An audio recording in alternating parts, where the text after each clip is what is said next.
తెలంగాణ రాష్ట్ర ప్రభుత్వం ఎన్నికల్లో ఏటా 2 లక్షల ఉద్యోగాలు ఇస్తామని చెప్పి హామీ ఇవ్వడం జరిగింది. ఇప్పటికీ 2.5 సంవత్సరాలైనా కూడా ఉద్యోగాలను పూర్తి చేయకుండా ఎన్నికల్లో మాత్రం నిరుద్యోగులందరినీ ఓట్లు వేయించుకొని దగా చేస్తున్న పరిస్థితి కనిపిస్తుంది.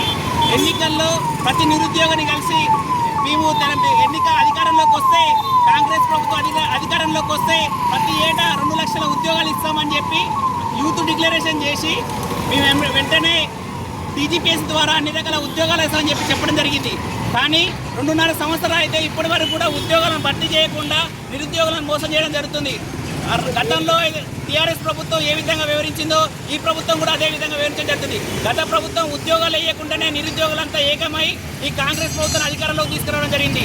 గతంలో చూసినట్లయితే బాబు చూసిన బలిపరకు కాంగ్రెస్ ప్రభుత్వం కూడా అదే విధంగా వివరిస్తే మాత్రం నిరుద్యోగులు తగిన బుద్ధి చెప్తామని చెప్పి ఈ సందర్భంగా తెలియజేయడం జరుగుతుంది. వెంటనే ఖాళీగా ఉన్న ఉద్యోగాలన్నింటినీ భర్తీ చేయాలని చెప్పి డివైఎఫ్ఐగా నల్గొండ సెంటర్లో నిరసన చేయడం జరుగుతుంది.